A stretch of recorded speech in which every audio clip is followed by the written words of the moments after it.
control for my crew.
Slide should not be. What does that put me on?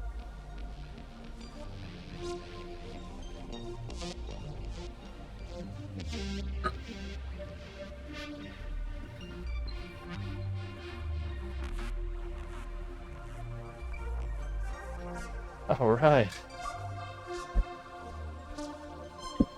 Let's see here. Check 1 2. Check 1 2. Bing bong. Bing bong. Bing bong. Fuck your life. Fuck your life. Oh good. I just spilled fake beer on my face and white shirt. Oh yeah. Here we go. Ready for the bing bong fuck your lives? There it is. Oh yeah. Alright.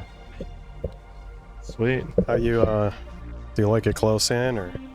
I think it sounds pretty good. Yeah. Nice. Alright, whenever you're ready, Therma. Hit that switch! Boom! Oh, the echo.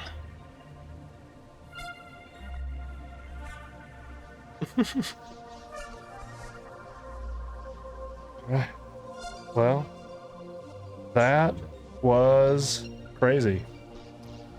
I'm not gonna be able to think if I can hear that. Yeah. Yeah. Oh, there we go. Yeah, that was sick. Thank you. It went well, considering all the stress of this past week. Yeah. It's been a nightmare, Yeah. everyone.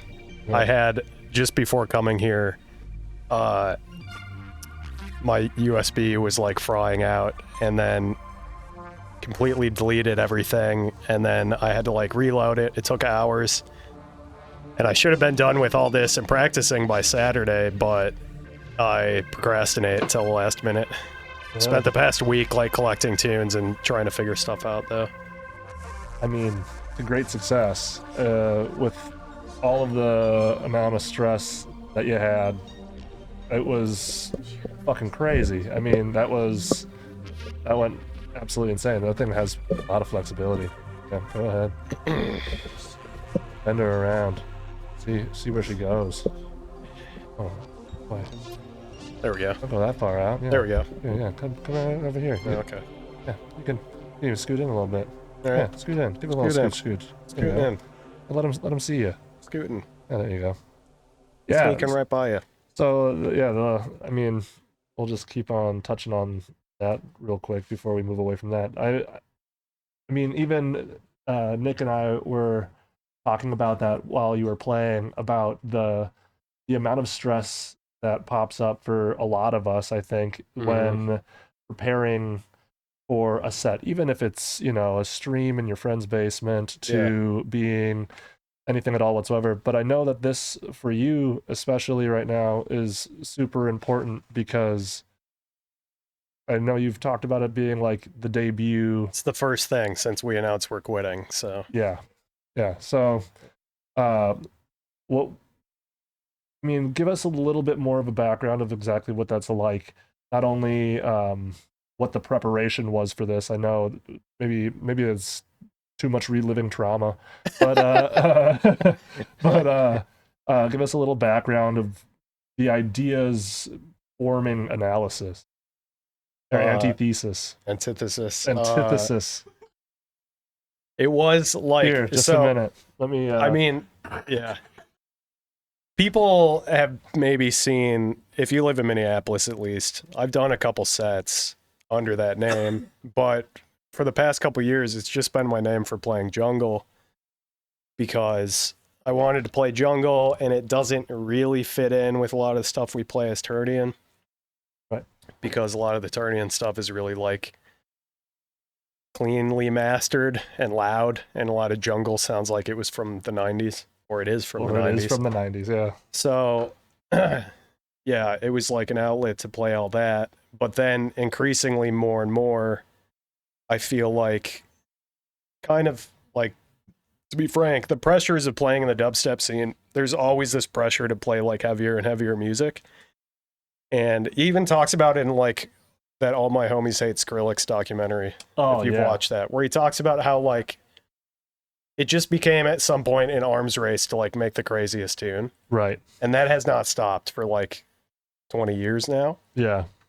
Even though when we started Ternion, the idea was going to be like, let's try to do deep dubstep, quote unquote. Yeah. And if you look, I've been saying this privately to friends and stuff for a while, but if you look at pre-2020 Ternion versus post-2020, like especially our set recordings, the sound is like changed like a lot because it hasn't been frankly the like deep dubstep thing, quote unquote, that was happening in like 2015, 2016, 2017 that we were like born out of has kind of like tapered off a little bit. It's still going on, but it's not as like centrally focused. Like even if you look at Outlook Festival, most of the lineup isn't dubstep anymore. Right. It's like UKG and jungle and stuff. Right. And so with the way that everything's been going, especially at a place like Outlook, my thought has been like what I've really desired for a while is to keep moving in that direction that kind of all those people are going in.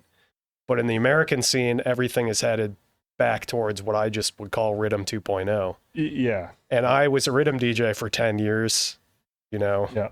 Yeah. We played rhythm together a million times. Yeah. But you know, when I quit that to start Ternion, that was the end of it for me. Like, I didn't want to play. I have neck problems. I can't keep doing it. So full body aches. Yeah. I mean, and I even feel like it even took a serious hankering to like even get to see you moving your body to something like rhythm again because of I mean it was until Bomber played the 360. I didn't listen to any of it for ago. years until they brought him back to infrasound, and then I was like, let's do it, and it was fucking sick. It's fun. I still love that stuff. Mostly when Zach plays it, when Bomber plays it, or when Bukaz plays it. And a lot of it's just way too fucking it sounds like Avenged Sevenfold dubstep to me. You know what I mean? Like, it sounds like, or not Avenged Sevenfold. Who's like the worst like radio rock band? I can't think. Oh, like 3 Days Grace or something. 3 Days Grace. It's like divorced dad dubstep, basically. 5 Finger Death Punch. You know, Five Finger Death Punch. Yeah. And I can't stand that shit. I think it's cringe. It's for all dudes. It's drives me nuts. But the more minimal stuff, the more swung out, like ghetto lean type shit. I like still. But you know, I was done with that. Point is like I feel like a lot of stuff right now on the American side of things are just getting heavier and heavier again. Super clean mix downs. The other thing I noticed the other day is every dubstep tune I listen to that we've been sent recently, the hi-hats are too clean and there's no processing on them. There's no like reverb or dub delay or like tape effects or like degradation or anything. And I've realized one thing that I really like is processing drums. And it seems like another thing with the American direction is just moving towards like the cleanest, loudest mix down. Which I don't like doing right now. So yeah. I'm rambling, but what's happening across the pond, kind of the direction towards like, you know, a lot of dubstep people are opening up to more like two-step, UKG, bass club, jungle, adjacent stuff. Yeah. And that's, you know, kind of the wavelength that I'm on right now too. So Yeah. post Ternion, that's like the plan for me, because it's been a desire in me for a while. And I, you know, there's a part of me that wants to keep doing the stuff we're doing with Ternion as well. But I'm really feeling this stuff. So that's what Antithesis has become now. I mean, you may have thought that was a rant or a Jack rant, but that I think describes it all super perfectly. So that's awesome. Yeah. I mean, with leading up to this set, I mean, just the last 12 hours, and I know there was like a lot of like Panic attacks. panic and like nervousness leading up to it because of it being this larger debut like set after everything. And once again, another thing, we're sitting back behind this wall, you know, I'm just sitting there fading this button back and forth. Yeah. And I'm just like, what the fuck is he panicking about? Like, this Could have gone terribly had I not. Had I not panicked. Or you might have shaved a year off back onto your life if you didn't panic so hard. Who knows? Your gray hair could come in slower. It's the last minute procrastination thing. Yeah. I think that's like, I don't know. I don't want to get too much into like ADHD or autism or whatever, but like it's a thing with ADHD people. Yeah. To like, you procrastinate till the last minute to when you finally have so much anxiety you can't avoid doing the thing anymore. Yeah. That's like the story of my life. I mean, probably need medication. Yeah. You know, but yeah. Right. Yeah. I mean, ever since I was a kid, it was the same thing. I mean, I've always up to the last line, and that's how I feel with every set too. Yeah. Every single set. If I have to prepare for it, if with a lot of Ternion stuff, I'll prepare it for like a 3-month chunk and just play the same tunes sort of for 3 months. Sure. And then there's not like a bunch of like fucking hand wringing during the week where I'm like panicking. Yeah. But on those weeks where I am going to prepare a new set, especially before both infrasounds every year, I turn into like a fucking mess. Yeah. You know. I mean, last what was that, Equinox, when you were sitting on the laptop almost at the campsite almost record boxing to the second right before the 15 set, minutes before the set. I mean, I'd come back and check in on every now and then that's when what is the head rocker tune, that one? It's Kali, Kali, Kali, Wartalk dub, yeah. That's probably gonna live in my head as like one of my favorite memories, especially in music, for a really long time. Tune rips. It rips. I remember coming back, and then you're on your headphones, and all of a sudden you just go, "Whoo!" You whip off the headphones, and you pull out and it's just on your computer speakers, and it sounds like garbage, and it's just like, that was a lot of fun. That was a tune. But yeah, I mean, I think a lot of the people that I look to have on this show are people. I don't necessarily want people to have anxiety before playing the show, obviously, but like, that's not your fault though. No, but I also think that a lot of the people that I would like to have on the show are people that care enough about just the music they play that it's going to be hard not. I just don't know that many. I mean, even in group chats that we've been in, we've all talked about everyone gets people pretty that anxious, super anxious, and like has different like hard times coming up to the decks.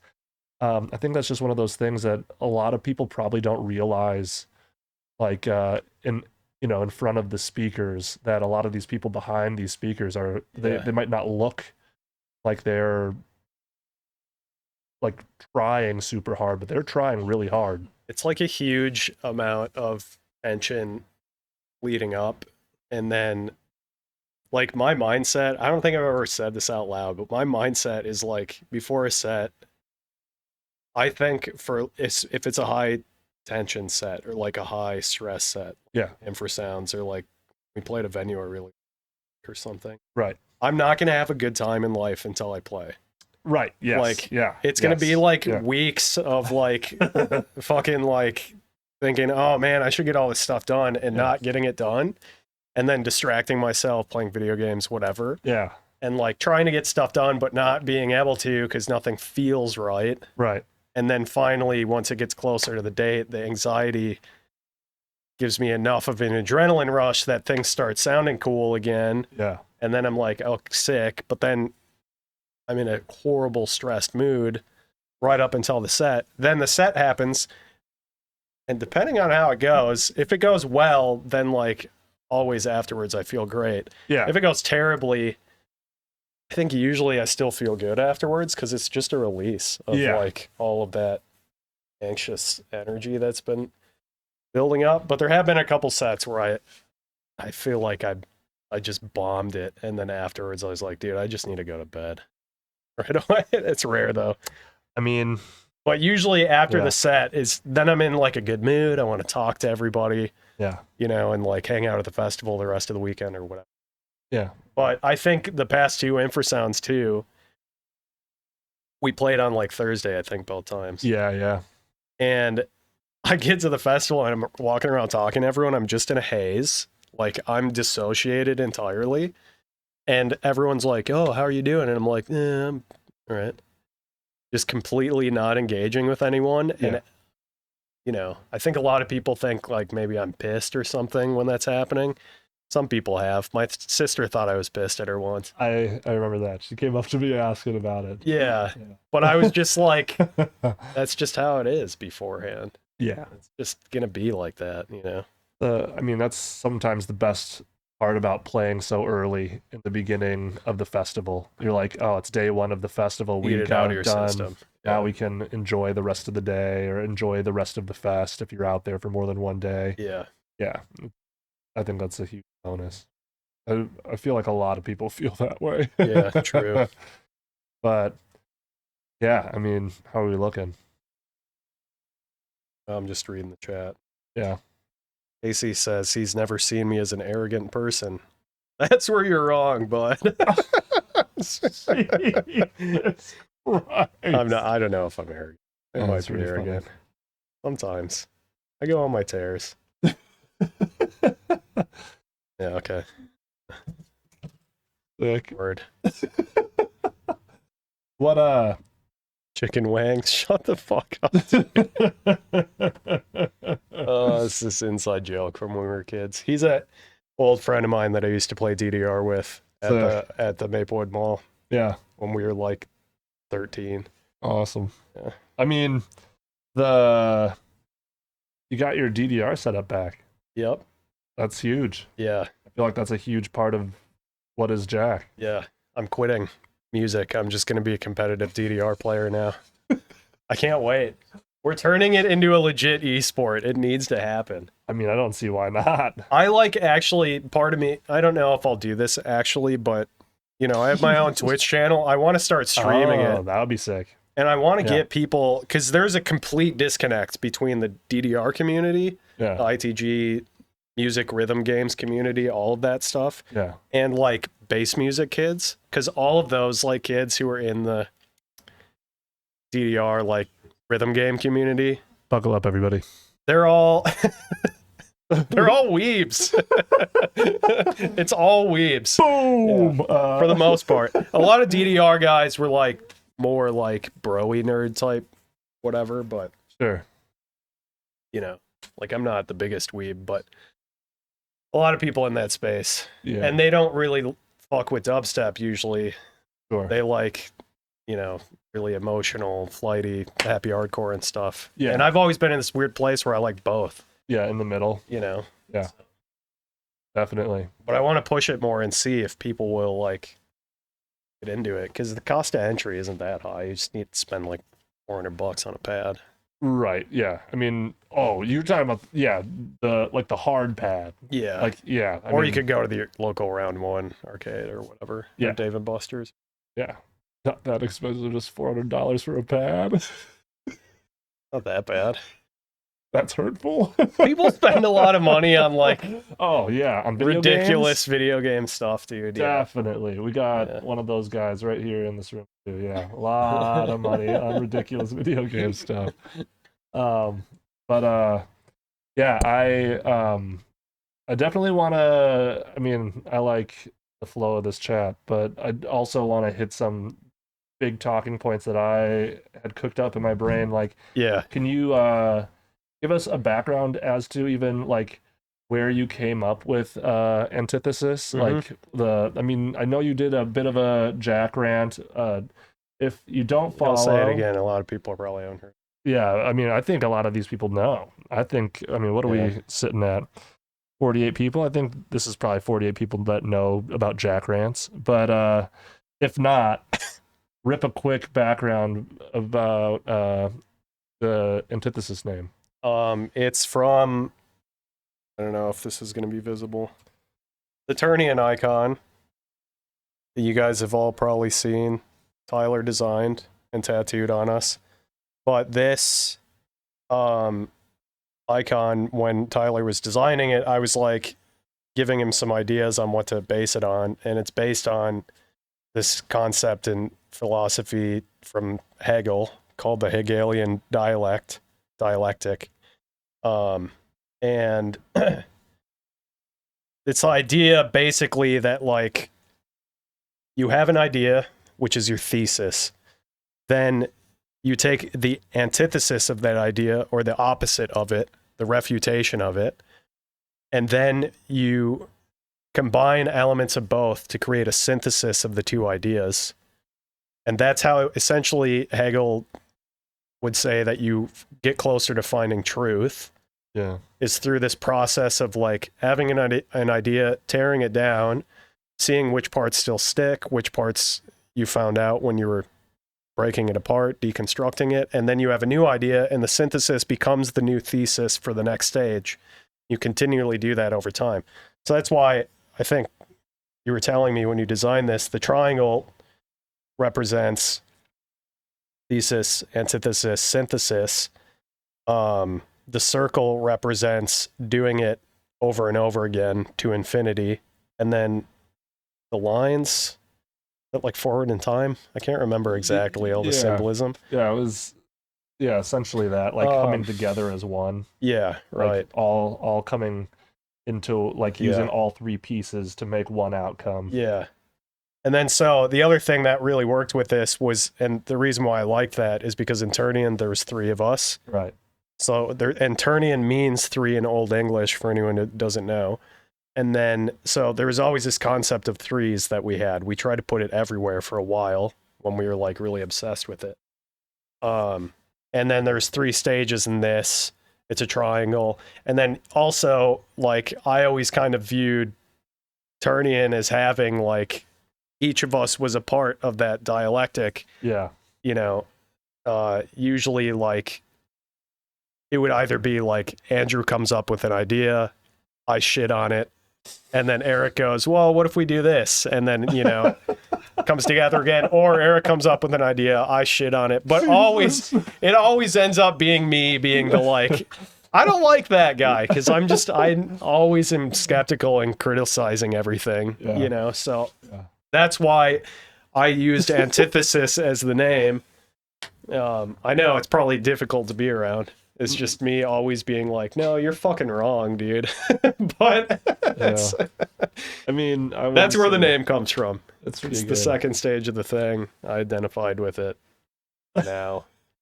Now Zach just is taking huge shits on everything. There's more to it too, though. It's like the other thing is just the idea of kind of looking around at what is happening in music and whatever I'm interested in and saying like, how is this not good enough and how do we do it better?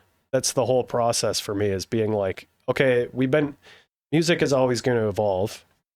you know, and like I said, with dubstep and stuff recently, I just feel like we've kind of been on this track for a while that I'm like, nah, I don't think this is good enough. I want it to be different. Right. And that's the process to me, the thesis, antithesis, synthesis thing. And right now, to be honest, I think that what I just did is really reactionary and trying to move away from everything that I've been doing. It's a hard shift. It might not seem like that hard of a shift. It's still somewhat in the pocket, but I can see how Yeah. it's a little harder than but I think at some point the pendulum will swing back a little bit, because I definitely still want to play like more like cleanly mixed jungle and like maybe some dubstep and right. like especially like a lot of drum and bass. I like a lot of like really tight, heavy drum and bass right now. Yeah. But it doesn't fit currently in the thing. But at Yeah. some point, No, absolutely.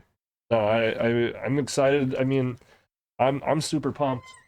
I'll grab it. Going for it. I'm super excited for just like this being starting like almost like I mean, this is like a stamp that we can look back on, right? Like this is like a place where like antithesis kind of starts showing regression as to oh yeah, what do you think? Interesting. Yeah.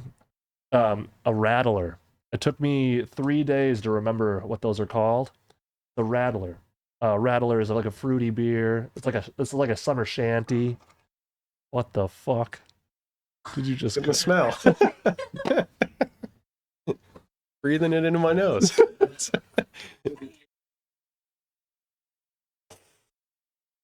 It's I think it weird. tastes better than a summer shandy. Yeah. Maybe. Yeah. Who are we drinking here? Syria Grainwave. Rainwave. Sponsor us at BASSment Jams. That should be the name of a granular synthesis plugin. Syria Grainwave. Yeah, Yeah, that that'd would be be sick. fucking sick. That could just be a track even. Oh, I forgot to say too. Yeah. Maybe you're to ask a question about it later. But the other thing about this set and the antithesis thing is I played a lot of ambient, and I have that whole ambient album. Yeah. The problem with my USB, the last tune I wanted to play was the last tune off the ambient album, and it's not working, so I couldn't play it. Oh my god. So everyone will just have to wait. But Well, that's good. I like that. I was watching those D-Drum videos and how he uses ambient to mix between tempos, and I was like, fuck, dude, I'm going to do that. Yeah. It's sick. Yeah. Yeah, if you guys don't know about, he goes by DJ Rum or Drum, D-Drum, Felix Drum, DJ Rum on Instagram. Should I say it one more time? DJ Rum. Felix _ DJ Rum. FIL. No, You just got to look up his DJ sets on YouTube. They're crazy. yeah, his DJ sets on YouTube, his discography on Bandcamp. SoundCloud has a bunch of really, really good mixes from him. He is another dream person to get onto BASSment Jams one day. That would be insane. Definitely a huge inspiration of mine. And like Jack had just said, the way Jack actually sent me this video from Resident Advisor. I think it was a Resident Advisor video, and it's Where he's talking about how he DJ. yeah, it's called like the art of DJing, I think, and it's just all of this weird stuff he does, and he also plays vinyl, and That's a crazy. yeah, and he's just doing all of these things. They're kind of like borderline rule breakers almost. Like he's just doing things on the same equipment in a different way, and it is pretty amazing. But yeah, I'm super excited about this ambient. The other thing I noticed, and because I have not done this before, I didn't practice that part at all, where I was doing blending techno with the jungle tunes and stuff. But techno, it turns out, makes a really easy way to transition between stuff because it's 4 on the floor. And it just like has a constant pulse. So if you want to go between like a swingy 2-step beat and a jungle tune, you can't mix those together because a jungle tune is going to be really on the beat. Yeah. It's syncopated, but it's on the grid, I should say, on the 16ths. But then a two-step like a UKG tune is going to be swung as fuck. It has a and big swing. they never layer well, but you can layer a techno tune underneath both of them and use that as like the pivot point or whatever. Which reminds me, I want to try doing that pivot mixing thing. That shit's where crazy. he takes like the loop at like a different tempo and then polyrhythms it. Yeah. I'll do that at some point. That shit is fun. Anyways. Yeah. I mean, where are we at here? We still ripping? Yeah,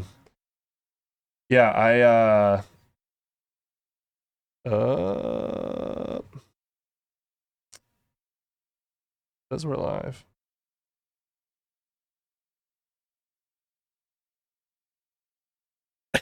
Oh no, did it cut? Uh-oh. What are the chat saying? Can you guys still hear us in here? Just let me know.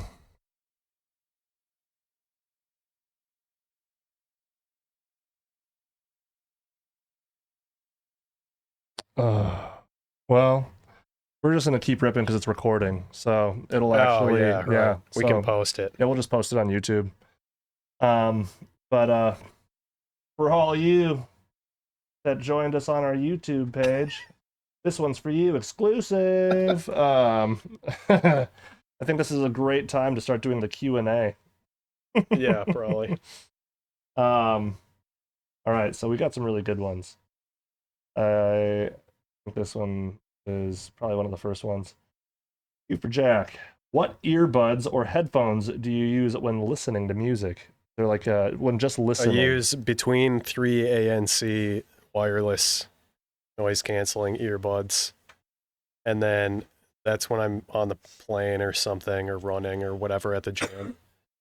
And then I use Bose 700 noise canceling headphones when I want to like lay down and listen to music for fun at home. And then if I'm producing, I use Sennheiser HD 650s because they're really flat and they're open back, so you can wear them forever because they don't feel like you're getting muffled and my head doesn't get all sweaty. Oh, did it go back up? Yeah, Nick. Nice. The boy Therma is the real hero here. Stream fixer. Stream fixer. And then the other, I have DT 770s, the Bear Dynamic. Bear Dynamic. Yeah. And those are good for a second reference for listening in the studio. But those are also really flat. Like, you don't want to listen to music on the Sennheisers or on the Bear Dynamics because they're so flat and boring. Yeah. But like the 3 ANCs, like, boost the shit out of the bass. Which is the other funny thing, because I realized, like, even when I was playing, the Sennheiser HD25s, the DJ headphones I use, just sweeten and saturate everything like crazy. Like the low end and the high end are, it's like a smile curve, basically. Cut the mids, yeah. Swoop 'em. Which makes everything sound way more hype. But when I was going through all these tunes, like earlier today when I called you, I was like, oh man, I think some of these are like too boring or like too like chill or the mix downs are too like dark or something. Yeah. But then when I started playing them, I was like, no, these are really hype. Like a lot of them are really intense. Definitely. I mean, the energy was consistent the entire set. I mean, it had you had a storyline for sure. Whether you were intentionally creating a storyline or not, you were flowing, and I was fucking thoroughly enjoying it. So yeah, I mean, it helps to have some speakers like giving you a little bit of boost while you have the headphones on too. I mean, I think all of that is like a little extra. Instead of, I mean, you listen when you're looking through all those tunes. You have it plugged into your speakers at home because you have the barefoot speakers. I have the barefoots, yeah. Do you plug that in when you're listening to those tunes, or is it mostly just in your headphones? Yeah, but I can't really crank it because I'm in the apartment now. So, have you ever gotten complaints yet? No, and like other people are loud, but I don't want to be the loud neighbor. You Dude. know, I'm okay with I crank it a little bit, but I'm not like when I was at the studio, and it's good that I can crank it because when I was at the studio, I would turn them up till they redline, basically just on the edge of them clipping. They have a built-in, excuse me, built-in limiter,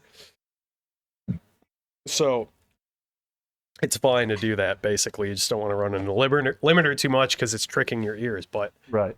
when they're that loud and you're playing music that's like -7 lufs or whatever, you know, like decently loud music, the SPL meter that I have was reading like 98 dB or something For hours. for like hours at the studio during the week. And a show, like the one reference point I have in my head is Flash and DC, that club. Yeah. They don't let you go above 104 dB on Right. the dB meter. Yeah. And it's pretty fucking loud. Like Yeah. in a club, you know, you could still talk over it a little bit, but I feel like a lot of shows are probably like 110, maybe 115. Yeah. And if it's like 120, you're getting fucking wiped. Yeah. So it's close up there. It was too loud, so it's a good thing I can't. Yeah. Just at 120, you're walking out of there. Earplugs or not. Yeah, right. Yeah. Yeah, that makes sense. Well, yeah, the headphones, man, that's sick. Oh yeah, by the way, side note, for everybody that's back, sorry about that. We are onto the Q&A. This is all being recorded as well, so it will, the full thing, no cuts or anything, will be up on YouTube. So let's go to the next Q&A here. Our next Q&A. We have... Oh, man. This is from our boy Cliff. Love you, Cliff. Xavier. Oh, good. LeBlanc. Love you, dog. Any Gabber Jihad sets in the future? And do you still have this jacket? No, I don't have the jacket anymore. I threw it out when I moved home from Denver because I was downsizing big time. So, yeah, that's me in the old Gabber suit, I called it. Yeah. I used to wear, as you can see, a trench coat from Hot Topic with a bunch of chains on it and a mask over my face because I thought it was edgy. That's pretty edgy. Yeah. Stopped using that name, though. That's Yeah. not a good one. No, I'm not going to play Gabber under that alias again because of obvious reasons. Yeah. I've considered it, doing it, and like using it to make some kind of political statement, you know? Yeah. But I think it would upset a lot of people, so I'm not going to. I have a different name for playing hardcore, though. It's Systematic Descent. Ooh. But I'm probably just going to do it under Antithesis if I play a Gabber set, because I think it fits into the whole thing I'm doing, kind of. So Definitely. especially like Gabber. I'm probably never going to play like, for people who would know what hard dance genres are, I'm probably never going to play like Millennium era new style hardcore anymore, because I don't like the anthem like hard style sounding. But Gabber is like old 90s Gabber stuff. Sounds like it's club music. It's just really fucking fast. Yeah. It almost sounds like, I don't know, like if you just threw a distortion pedal on like a Baltimore club tune and sped it up to like 180 BPM. Yeah. I mean, that would be... So That'd it's be fun fun. to It's see that. bouncy. It's dancey. Yeah. A lot of the new stuff, though, is like you spend 2 minutes with your hands in the air. Yeah. And some guy's like, in a world where hardcore is illegal because the government doesn't like us. You know, it's like every fucking tune. It drives me insane. Oh, yikes. Yeah, Yeah. it got really annoying. Then after doing that for like 30 minutes, it was like, wow, they do this every tune. They do it every tune. Every tune. Except for the up-tempo stuff, like what Lil Texas plays. Yeah, And Lil that shit is Texas. just like fucking Yeah. piss on your face the entire time. Yeah, it's... I love it for like 20 minutes, and then I'm like, fuck. Yeah, it's face to a brick wall. Yeah. Just like... And it's like 200 BPM. Yeah, road rash. Mm-hmm. That's He's- pretty sweet. Awesome, though. Yeah. I like him. Little Texas, trying to play basement jams, let me know. My son upstairs would love it. It's not sarcasm. Going on to the next one. By our boy Attic out in Denver. Big love. How did Jack and Tyler meet? Probably in Wausau. We met in Wausau. No, I met you before then. I remember. Really? I was excited to hear what you remember because I remember. But Well, let me like think now. oh, dude, It wasn't you're not at gonna the remember. the first time I like really remember. I don't remember the day. I just remember like event-esque. Yeah, I just remember that time that you guys were painting at that venue in Wausau. That was like a bar Yeah. that was like Oh, yeah. right where the town square was. Yes. Oh yeah, I remember that. Yeah. That's one of the first times. That was through like the snowstorm and everything. There was like a snowstorm on the way out there. Was it at the loft or something?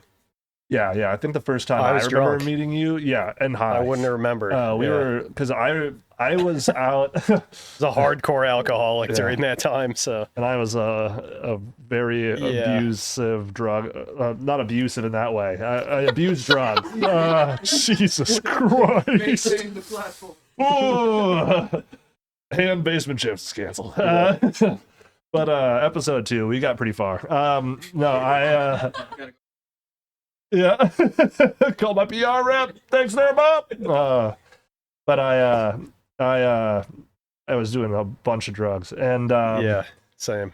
I just remember it was because we would go up and we would set all the things up at the loft before the shows would start. And I don't Yeah. even know if you were playing that day. You were just there early. And I'd go out to there's a smoking patio at this place called The Loft in downtown Minneapolis. It was like the spot for a lot of us growing up for a long time. R.I.P. Yeah. R.I.p. because it's dead to us. Yeah. It still exists. It still exists. Anyways. Not a great, yeah. I'll leave it at that. But yeah, I was standing out in the smoking patio, rolling a bunch of joints, getting ready for the night.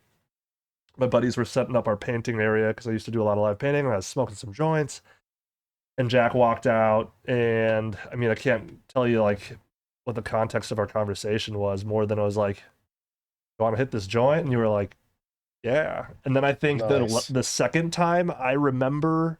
That's crazy. We've smoked weed together. Yeah. Because I smoke weed again. but Yeah. Years I didn't. Yeah. I mean, I haven't smoked weed in almost 14 years. Yeah. That's how it was for me until Yeah. Until you started. Until I started again. Yeah. But yeah, I remember because that was like the second time I can remember running into you was once again at the Loft, and it was early, and I was like, "Hey man, you want to hit this joint?" And you were like, Yeah. "No," and I was like, "Whoa!" Like last time we were freaking chiefing. Like, yeah. what do you? And you were like, "Nope, can't do it," and I was just like, "Okay, that's cool, man. That's not a big deal." You're like, "No, Yeah. dude, for real, I can't," and I was like. It's probably after I started having panic attacks. From Big it. time. It was like maybe the first time we met was in like 2009 then. It was bordering 2009, 2010. Yeah, It would have that's- been right there. That's when I started. Yeah. Yeah. It was, I mean, that was when we. That's when I had my first panic attack, Yeah. and I thought I.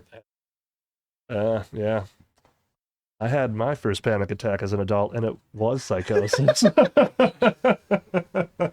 Now I can't do drugs anymore. Thanks, psychosis. So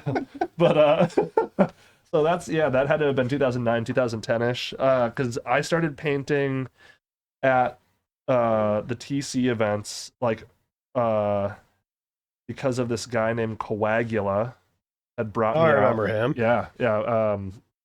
He brought me out to an amplitude show. And he was just like, yeah. because we would smoke a bunch of weed, and he'd come hang out at my parents' house, and he would see all the art on my stuff, and I was like, yeah, I want to do tattoos one day. And he's like, dude, you should come paint while I play a show. And I was like, totally. And I mean, back then it was just really cool and fun and new for me. And then I think Alex, he had introduced me to Alex, and then Alex like, you should come to this next show, and it was like a while later, but Do you remember what show it was? I cannot remember what the next show was. Much from then. Yeah, it was a Loft show for sure, Yeah. but I just don't remember which one. The thing that really jogged my memory was I found my old CD book, and I used to make new CDs for like almost every show I played. Yeah. And there were so many show names on there that I was like, what the fuck was that? Yeah. And I have no recollection of what it was. Maybe I have some memory of what that night was, Yeah. but I can't put the memory to the name, so nothing comes up. And I'm reading through it like, do I have fucking dementia or something? Like, I don't remember any of this. I mean, There's like a couple ones I remember, like Dubnot. Do you remember Dubnot? oh yeah, dude, Aeronaut Dubnot through for those? sure. Yeah. Yeah. Dubnot was that It was Aeronaut. yeah. Wah, wah. Also around, but not with us. He used to throw these shows at bootleggers. Yeah, sometimes. bootleggers, dude. Which That turned is into- not around. No, it turned into Insert Coins. Was Didn't it? bootleggers insert? No. And then Insert Coins closed. No. I thought insert coin was Club Karma. What? Karma was across the street. Karma was on the other side of First. Bootleggers was on the side that First Ave is on. No, I wasn't sober at that point. Take your Yeah, word for it. I have Matt Brain. I had burnout brain. Yeah, I mean, I was just so fucking high. My the whole- special interest is maps. Maps. Yeah, Love maps. we are also going to start a Twitch channel, and it's going to be Joe Nice back to back, Jack Denney Playing playing GeoGuessr. GeoGuessr. Yeah, we're gonna watch Jack just get wiped. Joe is insane. Joe is insane. Both of you though are really good at that. You guys have some really crazy map memory. Another good one to bounce off of that one. How does Jack handle fears with the industry changing and dealing with an uncertain future? I don't. I don't handle them. Yeah. It's a fucking constant sheer panic, especially since, we decided to wrap up Ternion. So for the past couple months, I'm not afraid to say, like, it's terrifying, dude, because it's how I've had a living for the past 4 years since COVID. And during COVID, I had a living because the government, was giving out those checks. Yeah. And then since then we've been full time, but it's terrifying because I don't know how I'm going to do it. And especially if I want to play different kind of music and all this stuff, there isn't really a scene for a lot of the stuff that I want to play. And playing a lot of shows right now kind of is contingent on playing like that style of music that gets booked a lot, and if you don't want to be a part of that, like, it's always, the scene could be built, I think. There has to be a lot of people around who want to do that, though. But the one thing that is reassuring is that I think a lot of other people want that, and I think a lot of people don't realize they want it either. And once they hear it, they'll want it more. Definitely. But yeah, I think maybe things will change. But, I don't have a lot of hope for the next 4 years in America. So I'm really, the other thing I worry about a lot is just economic instability, because the first thing that happens when that happens is entertainment just, people don't have money to go to shows anymore. If, it's Right. already been bad. Right. Yeah. So fortunately I have a day job that I can go back to, Yeah. but it's a service industry job, which also would be highly affected by people being broke. So Yeah. I don't handle it. It freaks me out. Anxious about it all the time. Constantly neurotic and terrified. I mean, Just how you live. Just how you live. Scared. That's how you should feel. We should all feel very scared all the time. all the time. Jeez. Anyone who tells you otherwise is a fucking liar. It's good. If everyone was scared, more things would get done, because we'd all be scared and doing stuff. I'm just kidding. I don't know, man. I think a lot of us are pretty scared. Yeah. I mean, I'm going to be a devil's advocate because I feel like that's what I should do right now. But like, I mean, as much as you say that you're not handling it, we've even talked over the last however many months it's been now, and you've been proactive about talking to people in our scene, talking about what you want to see our scene looking like, what kind of music you would like to be making, and It's on a spectrum. Yeah, but I mean that type of proactivity, I feel like, shouldn't go unnoticed. You know, I mean, at least I feel like for everybody watching, Jack isn't just so horrified that he's not doing anything. Don't let him. No, I am doing stuff because I'm horrified. Oh, that's my point. Fair enough. It's a good motivator. That's why you have anxiety. Yeah. Literally, it's a body, an internal physical reaction you have to get you to run away from bears. Right. You know what I mean? To fight the bears. It makes action happen. Yeah. Like you have to use it though. You can't just curl up in a ball and fucking wither away. Or you have anxiety, but it's not necessarily crippling anxiety. Yeah, it's crippling at times, but yeah. Stay tuned, folks. He will be around. I'm gonna drag his ass out. I'm gonna drag his ass out if he wants to or not. Yeah, I mean, that's that question might have been now a history of one of the most challenging questions to answer for probably the entire year of 2024. I'm excited to see if people come up with more challenging questions than that. That could be a good one. That was a good one. And then we have one more from Attic. I'm always curious of the realities that face larger projects and full-time artists. Guess kind of there's a lot of realities, a lot of painful realities. I think one thing is that you're not guaranteed a career no matter what. Like, no matter how good you are, there's no guarantees. Like, it doesn't matter. I think the thing a lot of people don't realize is that you can churn out as much good music as you want. That doesn't actually do anything for you at the end of the day. What does something for you is when, like, there's a community that forms around it and people who fuck with it and want to give you money, you know what I mean? Or, you know, the other ways that people make money. But yeah, I think the other reality is, especially for us, because there's three of us, we split everything three ways. And that's one thing that's been really difficult for us that I've complained about online before, is that we're at a certain level. We sell a certain amount of tickets. So when we play a show and we headline a venue that has a 300 cap, I have acid reflux. I love it. Everyone has to deal with it. You sound like fucking Rick. Say we sell 300 tickets at a venue and show tickets are like $30. That's like $9,000, right? That's the budget for the show, the door budget. Right. Out of that comes our fee, which is whatever they determine it to be. And then, you know, there's support fee, then you got to pay for the CDJs, you got to pay for the sound, you got to pay for the lighting, all this stuff. The number goes down, the number goes down.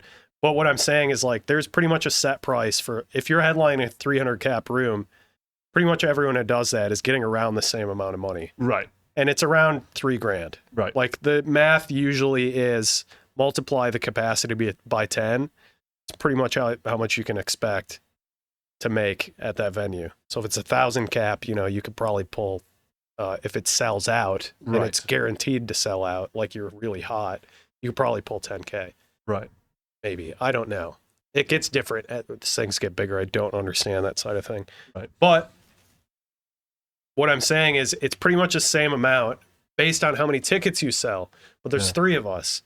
So if there's one guy who's in a group and he can sell 300 tickets himself, because he's the only artist in the act, he makes 3 times as much money as we do. Right. So, like, for all the other people who are touring at the same level as we are, making the same fees, they're making 3 times. They're not making 3 times as much because they usually have more expenses because they're going to have like a manager, I mean, we have a manager and an agent, had a manager and an agent. That was an expense, but a lot of other people get also a social media manager, or also they pay people, like maybe they don't do the merch themselves like we do. Right. More expenses add up. But I think at the end of the day, you're going to make more money if you're just one guy, like easily. Or they tour less is the other thing, so they make less money there. Yeah.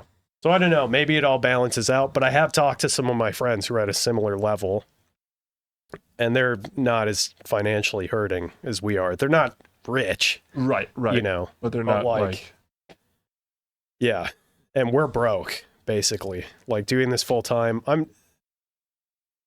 Like, if we lived on the East Coast, we'd be broke. I'm like right dead middle broke. You're but, like living in the Midwest broke. Yeah. Which isn't... Like, I have been telling people this, it's an easy way to understand. If I just went back to work full time at my day job as a bike courier and getting tips, I would make $20,000 more a year than I do in Ternion. So, like, a service industry job pays more than what we're getting, essentially. Yeah. But like I said, it's because there's three of us. So that's like a reality and a struggle, I think. Yeah. But then if you're just one guy, there's other struggles, you know, like you have to do everything yourself. It's the one thing I'm anxious about and facing. And you know, you really have to balance touring and studio time. Is like the way that we work is Eric and I play all the shows. Andrew stays at home and writes all the time. Right. Now I don't know how I would be able to play 80 shows a year and write any amount of music, really, because playing all those shows, you get burnt out. Definitely. I mean, that's 80 shows a year is insane. Yeah. And the thing is, I talked to some people who are like more into like band music and stuff. Because I think, like, how the fuck do they make it work? Because they do these insane tours where they're gone almost every day for like 3 months straight. Right. The thing that I realized is they do that maybe twice a year, and then the rest of the year they're not touring. And the other thing about band shows is they end at like fucking 10. So your sleep schedule is entirely fucked. Yeah. And a lot of the time you're on a bus, you know, so you sleep between shows or whatever. That's the biggest thing for me is doing like a DJ and playing this kind of music. Is my sleep is a nightmare. Yeah. And when I don't get good enough sleep, I get really depressed. Yeah, you did a bus stint for a little bit. 2 weeks. Yeah. It was sick. Yeah. But they're super expensive and a lot of running. And then I think this is our final question. Then this is a good one to end it too. This is from the Jilly Beans. I want to hear how Jack got started with dance music. I've heard from DDR. Yep. want details / backstory. Yeah. It was DDR, I think. Well, it was DDR is where I like started to care about it. The first, I mean, like probably everyone else our age, the first thing I liked and heard was Sandstorm or something. But then, you know, Sandstorm came out, and probably that same year I got into playing DDR because, well, just prior to that, I was really into this game called RPG Maker, where you made your own video games. Oh, sure, yeah. It's a video game to make your own video games. It was on PlayStation, but I had it on the PC. And I was really into that, and I was making a game, a really horribly cringe game. Not probably in the way that you're thinking. It was just like, I'm not sure what to think. It was just super like sunglasses guy anime, like, okay, you know, cool techie, like cyberpunk, whatever. Yeah. That's always been my shtick. Yeah. And I was I was just Blade Reaper 13 online back then. So like that was the whole thing. But then I did have somebody asking about Blade Reaper too. Yeah. Yeah, that was Casey. Yeah, Casey back in the day. Yeah, I started to try to write music for that game using a MIDI editor called Anvil Studio, I think. Okay. but I couldn't figure it out because I was like 11, Yeah. you know, and I was trying to figure out everything on the internet at the time without any help from anybody. But then I got into DDR because we went on a field trip and they had a machine at the Valley Fair, and I really liked it. Then I started playing it almost every weekend and made some of my best friends throughout my life playing it that I still talk to, a lot of them. Casey's in the chat. Yeah. He reached out to me, and I was like, "You have pictures of this Blade Reaper?" Or Yeah, no, he was probably just like, not. No. Yeah, he looked though. It was pretty funny. Sean, my other friend Sean Haglund might be in the chat, and I don't know. Do you remember Chris Haglund? Yeah, Chris passed away. Yeah, they were twins though, but we used to play at Maplewood Mall. Oh, together. serious? Yeah, they're like a couple of my oldest friends. Chris Haglund? Mm-hmm. Easy. Yeah, we played a lot of DDR. But I met all those guys, played it a lot. That was like the first time I ever made friends in life, because I was like a complete outcast reject, like ate lunch alone, voted most likely to shoot up the school type vibes, like pretty much how it was when I was in school, like just completely a recluse and reject. Got bullied a lot. And then I went and made a bunch of friends at the arcade playing DDR. It was like the first time I had a social group. Yeah. And it just like, you know, there's fond memories with that. It had me really excited. And then I wanted to make music for DDR. Long story short, I like got on the forums for it online, was talking to people, got FL Studio, started making hardcore Gabber stuff. And then also at that same time, I don't know, some people in the chat now might know the producer Aerothyme, Bobby. He's played Infrasound a couple times. He lives in Boulder now, I think. Oh, yeah. Really long, scraggly hair, glasses. Yep. Yeah. He was making step files for like the arrow charts for keyboard Stepmania DDR back then as the Rai, who Casey, if he's in the chat, might recognize that name. He like taught me a bunch of stuff. My friend Shift taught me a bunch of stuff. But Aerothyme, he like was really into IDM and weird techie shit back then. Xavier, R.I.P. Ellen's Castle, Burnsville Center. Dude, Aladdin's Castle was... Aladdin's Castle. Yeah. I know some guys that used to play there too. Who I still talk to. But yeah, started making music through that. Was talking to Bobby Aerothyme a bunch. And then my best friend Shift, who I grew up next door to, we hadn't talked in years, like 2 years, because I had a falling out with Shift's younger brother, who I was closer with when we were kids. And then I was walking home from school one day. Shift was walking home. I was walking my bike. Shift was listening to music on their headphones. And I was like, hey, what's up? You know, we started talking and I could hear the music and I was like, what are you listening to? And Shift was like, oh, it's just some stuff I made. And I was like, is it Gabber? And they were like, yeah. And I was like, how the fuck do you know what that is? And I was like, or they were like, I've been making it. Like, I got into it a couple years ago. How do you know what it is? And I was like, I got into it through playing DDR and stuff. Yeah. So then Shift came over to my house and like saw I was using FL. They were using FL. Then we started, you know, making a bunch of stuff. And then they were like, let's go to this rave in a couple months with our friend PJ. And yeah, I was like, what's a rave, dude? I don't even know. Yeah. And they were like, that's where the music that you like is played. Right. And I didn't know that's what it was for. I thought it was just internet nerd music. Sure.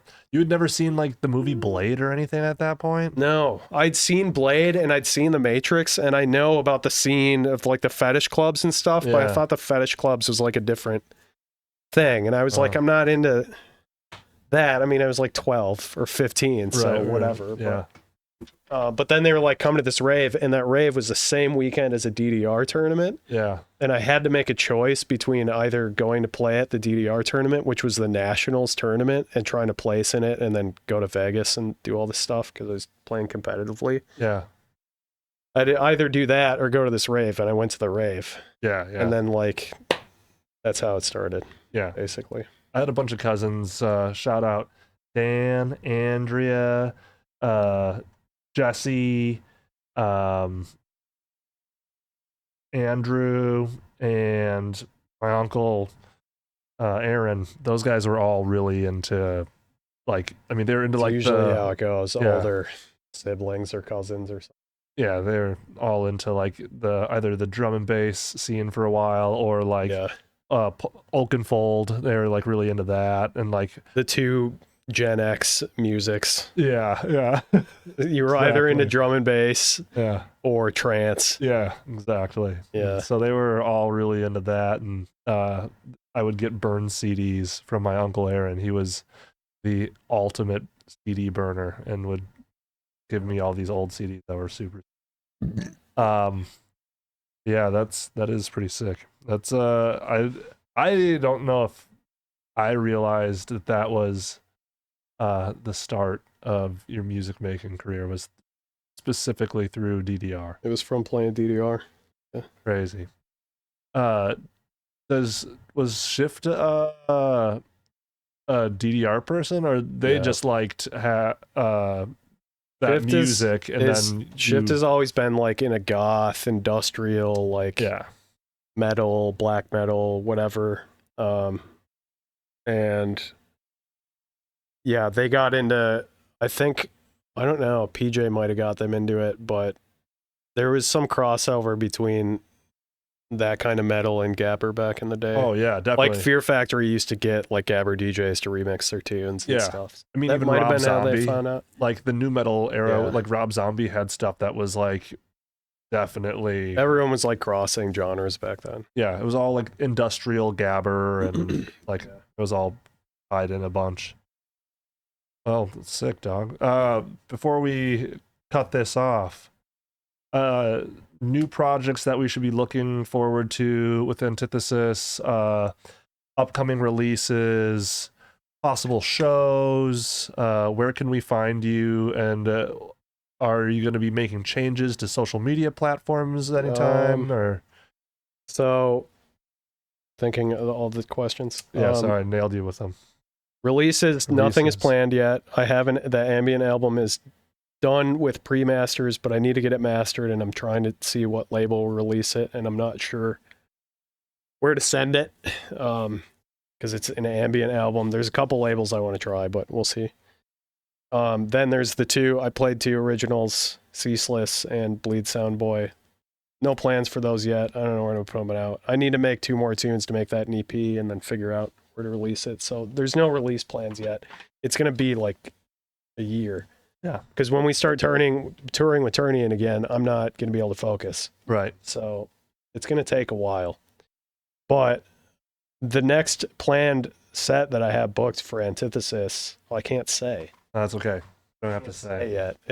It'll be here in Minnesota. It's coming up in the summer. In the future, time? yeah. Sometime when it's warm out. Yeah. And then if people want to book me when we're doing Ternion farewell tour sets, Yeah. I might do some of those. But it has to be at the right place. Sure. I don't want to do it like if the system's not good and it's not in like a warehouse or a dark club or something, it just won't make sense. Right. So no plans there. Socials, I think I'm gonna wait until we end the last show for Ternion before I Sure. change my Instagram handle to Antithesis. Sure. I could do it now, but it might confuse a lot of people. Yeah. And my Twitch has already changed. My YouTube has already changed. Facebook is just private now. Yeah. SoundCloud has changed, but I don't have anything up there yet. Yeah. Yeah, it'll be soon. I might just upload clips there On SoundCloud? just to have them up. Yeah. Upload The whips. I'll put the mix up. Yeah. Oh. Yeah. Boop, boop, boop, boop, boop, boop. Nice. Yeah. Airdrop, baby. Yeah, there's no like big concrete plans right now. The thing is, I'm going to take time. and Awesome. not like over stress. Well, awesome, man. Word. Word. Ready to play some board games or something? Yeah, I brought Secret Hitler over. Jesus Christ. Good game. It's a board game, you guys, where you have to beat the fascists. It's on the we're on the good guys' side. Well, some of us will be on the bad guys' side. Someone's going to be Hitler, unfortunately, but Jesus. it's fun. It's a good game. It's sick. I have heard. It's a game of lying to your friends. It's perfect. I've heard it's a really good game. Yeah. You've been talking a lot about it for a long time, so I'm pretty excited to play it. Yeah. I think if you're down, do you have one more tune you could send us off with? Sure, like whatever you want. Well, I appreciate you, Jack. Boys gotta be. And this is BASSment Jams. We'll see you next time. Upcoming episode coming next month in February. We have the boy Creso making his way to Minneapolis, I believe on February 10th. So it'll be posted tomorrow, but you heard it here first. Jack, what do you got for us? Take us away. It's a new one from the ambient album. It's called Beads in Space. Temporary.